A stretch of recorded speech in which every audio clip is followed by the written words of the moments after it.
السلام علیکم ساتھیوں، میں فیضان رضا آپ سبھی کا FR نالج نیٹ ورک میں سواگت کرتے ہیں۔ میں امید کرتا ہوں کہ آپ سبھی خیر و عافیت سے ہوں گے اور اپنی پڑھائی خوب اچھی طریقے سے کر رہے ہوں گے۔ میرے ساتھیوں، کافی دنوں سے بہت سارے طالب علموں کا، اسٹوڈنٹس کا یہ کہنا تھا کہ سر آپ رموز اوقاف کیا ہوتا ہے، پنچویشن جسے انگلش میں کہا جاتا ہے وہ کیا ہوتا ہے، اس کے بارے میں آپ ویڈیو بنائیں۔ تو میں آج کا یہ جو کلاس رموز اوقاف کے بارے میں جو بنانے جا رہا ہوں، یہ آپ تمام بچوں کے لیے بہت ہی کارآمد ثابت ہونے والی ہے۔ تو چلیے اسٹارٹ کرتے ہیں آج کا یہ کلاس رموز اوقاف۔ جیسا کہ آپ سبھی دیکھ پا رہے ہیں کہ آپ کے سامنے یہ رموز اوقاف کسے کہتے ہیں اس کے بارے میں آج ہم سبھی جانیں گے، جس کو انگلش میں پنچویشن کہا جاتا ہے۔ انگلش میں کیا کہتے ہیں؟ پنچویشن۔ تو کچھ عبارتیں ہیں، کچھ نشانیاں ہیں جس کو ہم پڑھتے ہیں، بس آپ کو بغور سماعت کرنی ہے کہ سر کیا پڑھا رہے ہیں، آپ اس کو بالکل ہی سنتے رہیں اور جہاں جہاں پر نشانیاں آئے اسے نوٹ ڈاؤن کرتے رہیں۔ تو اب ذیل کی علامتیں کو دیکھنا ہے۔ جیسا کہ آپ سبھی دیکھ پا رہے ہیں، ذیل کی علامتیں کو دیکھیں اور ان کی معنی و اہمیت پر غور کیجیے۔ اس کو دیکھنا ہے، جیسے یہ پلس کا نشان ہے، یہ مائنس کا ہے، یہ گنے کا ہے، یہ تقسیم کا یعنی بھاگ کا ہے، یہ برابر کا ہے جس کو اسکل ٹو بھی کہا جاتا ہے، اور یہ یس کا نشان ہے۔ یہ تمام تر نشانیاں اس کو آپ کو سمجھنا ہے۔ اب اس کا استعمال کیسے ہوتا ہے، کہاں پر ہوتا ہے، وہ سبھی آپ کو جاننا ہے۔ کچھ نشانات ایسے ہیں جو جملے کے آخر میں استعمال کیے جاتے ہیں، کچھ نشانات ایسے ہیں جو جملے کے بیچ میں آتے ہیں۔ سبھی کا ایک کے بعد ایک کر کے میں تمام تر جتنے بھی نشانات ہیں ان سبھی کا نام آپ کے سامنے میں پیش کروں گا۔ بس اسے آپ تمام بچوں کو غور سے سننا ہے، سمجھنا ہے اور اپنی کاپی میں نوٹ ڈاؤن کرنی ہے۔ چلیے تو دیکھتے ہیں۔ استعمال، ان علامتوں کا استعمال حساب کے سوالات حل کرنے کے لیے کیا جاتا ہے۔ جو بھی اوپر میں علامتیں ہیں، پلس کا ہے، مائنس کا ہے، گنے کا ہے نہیں، تقسیم یعنی بھاگ کا ہے، اسکل ٹو ہے یعنی برابر کا نشان ہے، یس کا نشان ہے، یہ سبھی جو نشانات ہیں، ان سبھی نشانات کا استعمال، یہ جتنے بھی نشانات آپ دیکھ رہے ہیں ان سبھی کا استعمال حساب کے سوالات حل کرنے کے لیے ہوتا ہے، یعنی میتھمیٹکس کو صحیح طریقے سے بنانے کا ہوتا ہے۔ اسی طرح اب کیا کریں، اسی طرح زیر، زبر، پیش، تشدید اور جزم وغیرہ اعراب ہیں۔ اب اسی طرح اعراب کسے کہتے ہیں؟ تو زیر، زبر، پیش، تشدید اور جزم، یہ سبھی کیا ہے؟ اعراب ہے۔ ان کا استعمال الفاظ کے تلفظ کے لیے کرتے ہیں، یعنی مائنس، پلس، گنا کا استعمال حساب کے سوالات کے لیے کیا جاتا ہے۔ اسی طریقے سے زیر، زبر، پیش، تشدید، جزم کا استعمال کس لیے کیا جاتا ہے؟ تو وہ اعراب کے لیے ہوتا ہے، یعنی اس کا استعمال الفاظ کے تلفظ کے لیے ہوتا ہے۔ اس کا استعمال کس کے لیے ہوتا ہے؟ الفاظ کے تلفظ کے لیے ہوتا ہے۔ کچھ علامتیں، اب دیکھیں یہ اس لائن کو دیکھیے کہ کچھ علامتیں ہم عبارت میں بھی استعمال کرتے ہیں، کچھ علامتیں ہم عبارت میں بھی استعمال کرتے ہیں، اسی لیے کہ عبارت میں جگہ جگہ ٹھہرنا بھی پڑتا ہے۔ اب کچھ علامتوں کو ہم کیا کرتے ہیں؟ عبارت میں بھی استعمال کرتے ہیں۔ اب کیوں استعمال کرتے ہیں؟ کیونکہ جگہ جگہ ہمیں رکنا پڑتا ہے، ٹھہرنا پڑتا ہے، بولے تو رکنا پڑتا ہے۔ اب اس کا استعمال ہم کرتے ہیں رکنے کے لیے، جملے پورے کرنے کے لیے۔ کہیں لہجے کے اتار چڑھاؤ کے لحاظ سے آواز دھیمی یا تیز کرنی پڑتی ہے، کبھی وقفہ دینا یا لہجے کو تبدیل کرنا بھی ضروری ہوتا ہے۔ دیکھیے اب جو میں عبارت پڑھ رہا ہوں اس کے اندر میں بھی کچھ نشانیاں آپ کو سامنے نظر آ رہی ہوں گی کہ جیسے ہی جملہ مکمل ہوتا ہے میں کافی دیر رک جاتا ہوں اور آپ کو سمجھانا شروع کر دیتا ہوں۔ تو یہ جو رکنے کا یہ جگہ، یہ جو نشانیاں ہیں، یہی ختمہ ہے، اس کو ختمہ کہا جاتا ہے۔ وہ آگے میں بتاؤں گا، بس پہلے میں عبارت پڑھ لیتا ہوں۔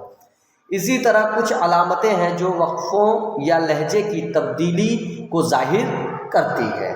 اب یہ تو آپ نے جو نشانیاں ہیں اس کے بارے میں آپ نے جان لیا کہ اس کا استعمال کیسے ہوتا ہے، کیوں ہوتا ہے، کس لیے ہوتا ہے، اس کی تعریف ہو گئی۔ اب جو خاص چیزیں ہیں اس کے بارے میں ہم پڑھتے ہیں.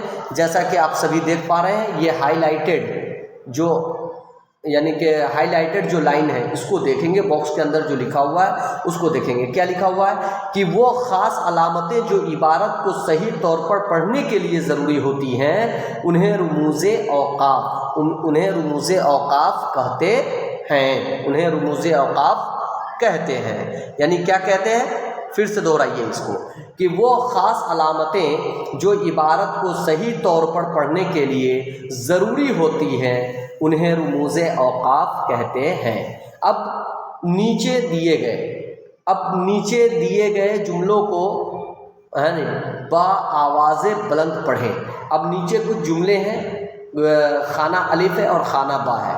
اس کو بآواز پڑھتا ہوں میں اور آپ کو بات سمجھ میں آ سکتی ہے کہ کس طریقے کا یہ جملہ ہے، اس میں کون سی نشانیاں پائی جا رہی ہیں. جیسے اب غور کرنا ہے، آپ کو صرف غور کرنا ہے، غور کر کے آپ کو رکھنا ہے. دیکھیے خانہ الف، یہ خانہ الف ہے. اس میں نمبر 1 جملہ ہے کہ میلے میں مرد عورتیں بچے اور بوڑھے سبھی موجود تھے. میلے میں مرد عورتیں بچے اور بوڑھے سبھی موجود تھے. یہ تو ہو گیا. تو اب یہاں پر کوئی نشانیاں نہیں ہیں. یہ جو الف والا جو خانہ ہے، ڈبہ جو ہے، اس میں کوئی بھی نشانیاں نہیں ہیں. ڈائریکٹ میلے میں مرد عورتیں اور بچے بوڑھے سبھی موجود تھے. آپ خود سوچئے کہ کیسا عجیب لگ رہا ہے. اب یہاں گروپ با کو دیکھیے. گروپ با میں آپ دیکھ رہے ہوں گے کہ ہر جگہ نشانیاں ہیں. جیسے میلے میں مرد عورتیں بچے اور بوڑھے سبھی موجود تھے. اب دیکھیں یہ جو آپ کو یعنی کہ چھوٹا سا یعنی ایک نشان نظر آ رہا ہے، الٹا واو اس کو کہہ لیجیے یا الٹا پیش کہہ لیجیے. الٹا پیش جو نظر آ رہا ہے بیچ بیچ. زبان خیالات کے اظہار کا ایک ذریعہ ہے. زبان خیالات کے اظہار کا ایک ذریعہ ہے. اور دوسرا میں ہے زبان خیالات کے اظہار کا ایک ذریعہ ہے. ٹھیک، اب آگے دیکھتے ہیں. اور جملے، بہت سارے جملے ہیں. اس کے بعد یہاں دیکھیے، اچانک موسم بدل گیا، ٹھنڈی ہوا چلنے لگی، بادل گھر آئے، اندھیرا چھا گیا. اب دوسرے باکس میں دیکھتے ہیں کہ اچانک موسم بدل گیا، ٹھنڈی ہوا چلنے لگی، بادل گھر آئے، اندھیرا چھا گیا. اور اگلا جملہ، تم دلی کب آؤ گے؟ تم دلی کب آؤ گے؟ اب یہاں پر یہ جو پہلا والا جو ہے یہ جو ہے یہ غلط ہے. کیوں؟ کیونکہ یہاں پر پرشن کیا جا رہا ہے، سوال کیا جا رہا ہے، لیکن یہ سوالیہ نشان ہے ہی نہیں اس میں، ہے نا. اور تم دلی کب آؤ گے وہاں وہ صحیح ہے. شاباش، اسی طرح محنت کرتے رہو. شاباش، اسی طرح محنت کرتے رہو. شاباش، اسی طرح محنت کرتے رہو. چٹانوں کی کئی قسمیں ہیں، تہدار چٹانیں، آتشی چٹانیں وغیرہ. چٹانوں کی کئی قسمیں ہیں، تہدار چٹانیں، آتشی چٹانیں وغیرہ. ٹھیک، آگے دیکھتے ہیں. اب دیکھیے اگلا جملہ ہے کہ ننگے سر ترلوچن نے کسی قدر بوکھلا کر کہا، میں ننگے سر نہیں جاؤں گا. اب اگلا دیکھیے کہ ننگے سر ترلوچن نے کسی قدر بوکھلا کر کہا، میں ننگے سر نہیں جاؤں گا. اسی طرح اگلا جملہ ہے کہ انڈیا گیٹ دہلی میں ہے. انڈیا گیٹ دہلی میں ہے. تو اب ان سارے جملے کو آپ نے پڑھا، آپ نے دیکھا. اب آگے ان جملے کی جو حقیقت ہے اس کو بیان کیا جا رہا ہے. اب کیا کہہ رہے ہیں کہ ان جملوں کی روشنی میں اب غور کیجیے. ہر جملے کے آخر میں نشان، جیسے یعنی کہ مائنس کا نشان لگایا گیا ہے، ٹھیک ہے نہیں، یعنی گھٹاؤ کا نشان لگایا گیا ہے. اب ایسے نشان کو اس کو غور سے دیکھیں گے آپ. اس طریقے کا نشان اگر جملے کے آخر میں پایا جائے، اگر آپ سے کوئی پوچھ لے کہ اس نشان کو کیا کہتے ہیں، تو آپ کیا کہیں گے کہ وہ نشان، دیکھیے آپ کو کیا بولنا ہے کہ وہ نشان جو جملے کے ختم ہونے پر لگاتے ہیں اسے ختمہ کہتے ہیں۔ وہ نشان جو جملے کے ختم ہونے پر لگاتے ہیں اسے ختمہ کہتے ہیں۔ اسی طرح اب جہاں بولتے یا لکھتے ہو، جہاں بولتے یا لکھتے ہو کچھ مختلف چیزوں کا ذکر ہو تو ہر ایک کا نام لے کر تھوڑا ٹھہرنا چاہیے۔ اب جہاں بھی ہم کچھ لکھ رہے ہوں یا کچھ بول رہے ہوں اور نام آ رہا ہو بیچ میں، یعنی تو اب اس جگہ ہم کیا کریں گے؟ تھوڑا ٹھہریں گے۔ کیا کریں گے؟ تھوڑا ٹھہریں گے۔ اب اس تھوڑا ٹھہرنے کو کیا کہیں گے؟ تو کہہ رہے ہیں، دیکھیے اب دوسری لائن کو دیکھیے گا، جو ہائی لائٹڈ باکس ہے اس کو دیکھیے گا کہ کسی ایک لفظ یا فقرے کے بعد تھوڑا ٹھہرنے کے لیے جو علامت استعمال کی جاتی ہے اسے سکتہ یعنی کوما کہتے ہیں۔ اسے سکتہ یعنی کوما کہتے ہیں۔ اب اگلا جو پوائنٹ ہے اس کو دیکھیں گے کہ جہاں کیا کہہ رہے کہ جہاں ٹھہراؤ ذرا زیادہ ہوتا ہے تو اسے کیا کہتے ہیں؟ تو کہہ رہے کہ سکتے سے، کیا بول رہے ہیں یہاں کہ سکتے سے ذرا طویل ٹھہراؤ وقفہ کہلاتا ہے۔ سکتے سے۔ اب اگلا جملہ دیکھیے، کوئی بات کہہ کر اس سے متعلق جب تفصیل بیان کرنی ہوتی ہے، کوئی بات کہہ کر اس سے متعلق جب تفصیل بیان کرنی ہوتی ہے تو اسے کیا کہتے ہیں؟ تو اب اس باکس میں دیکھیں گے تو وہ نشان جو کسی شخص یا بات کی تفصیل بیان کرنے سے پہلے لگاتے ہیں اسے رابطہ کہتے ہیں۔ اسے رابطہ کہتے ہیں، یعنی کسی کا بیان ہم کر رہے ہیں، اب صرف خاموش یعنی تھوڑا سا بول کر کے چپنا نہیں ہے، وہاں پر اس کی تفصیل اگر ہمیں بیان کرنی ہے تو جہاں پر تفصیل بیان کرنی ہوتی ہے اسے رابطہ کہتے ہیں۔ اب اگلا جملہ کیا ہے کہ جہاں سوالیہ لہجہ ہوتا ہے، یعنی جہاں پر کوئی بات پوچھی جاتی ہے، جہاں پر کوئی سوال کیا جاتا ہے، جہاں پر کوئی کوشچن کیا جاتا ہے، جہاں پر کوئی پرشن کیا جاتا ہے اسے کیا کہتے ہیں؟ تو اس باکس کو آپ پڑھیں کہ سوالیہ لہجے کے اظہار، کیا کہہ رہے ہیں کہ سوالیہ لہجے کے اظہار کے لیے جملے کے آخر میں جو نشان لگایا جاتا ہے اسے سوالیہ نشان یعنی کوشچننگ مارک کہتے ہیں۔ پرشناتمک چنہ، جس کو ہندی میں پرشناتمک چنہ کہا جاتا ہے۔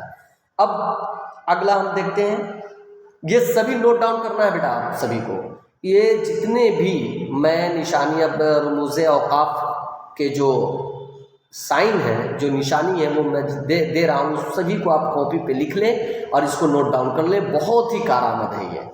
کہہ رہے کہ جہاں کسی بات یا قول کو نقل کیا جاتا ہے، جہاں کسی بات یا قول کو نقل کیا جاتا ہے اسے کیا کہتے ہیں؟ تو کہہ رہے ہیں، اب اسے پڑھیے کہ کسی بات، کیا کرے کہ کسی بات کو اسی کے الفاظ میں نقل کرتے ہوئے جو علامت لگائی جاتی ہے اسے واوین کہتے ہیں۔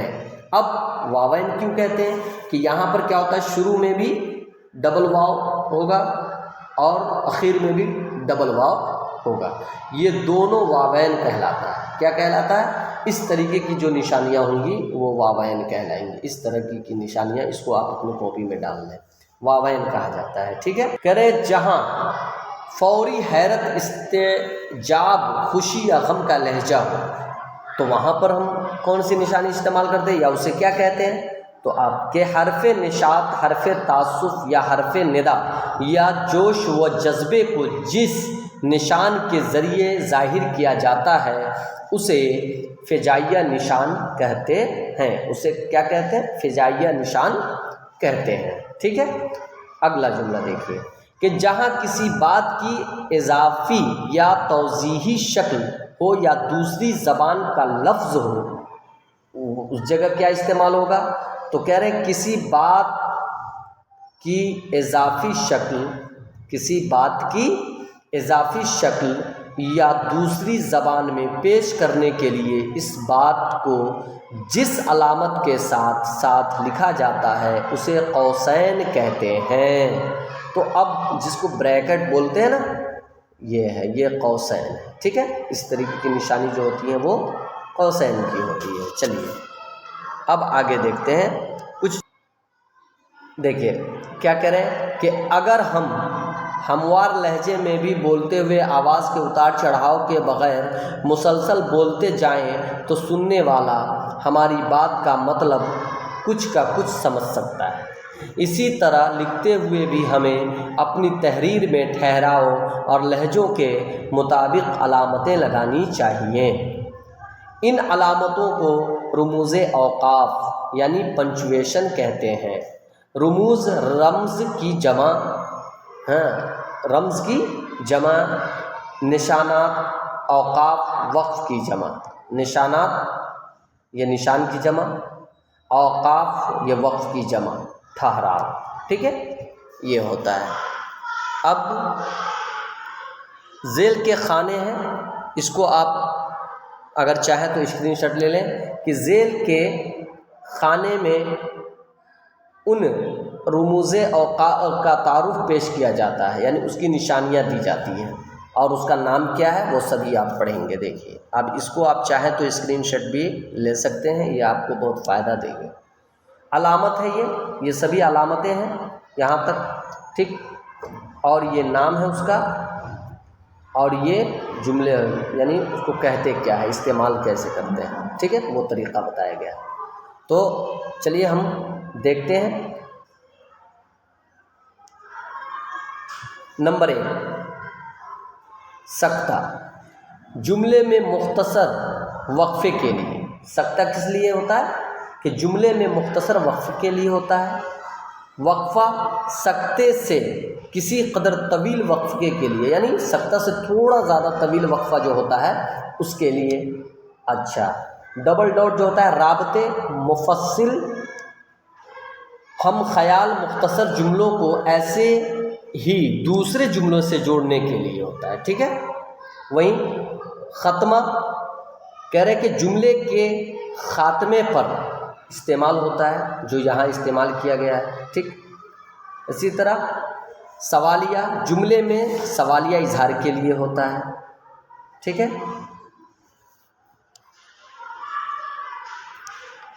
اب فجائیہ جملے میں کسی جذبے یا تخاطب کے لیے ہوتا ہے۔ اسی طرح واوین، دیکھیے واوین کی شکل دیکھ لیں، کہنے والے کے اپنے الفاظ لکھنے کے لیے۔ اسی طرح قوسین جو لاسٹ میں ہے وہ کس لیے ہوتا ہے، تو اس کو آپ دیکھ رہے ہیں یہاں قوسین کہ جہاں کسی دوسری زبان کا لفظ ہو، جہاں کسی دوسری زبان کا لفظ ہو۔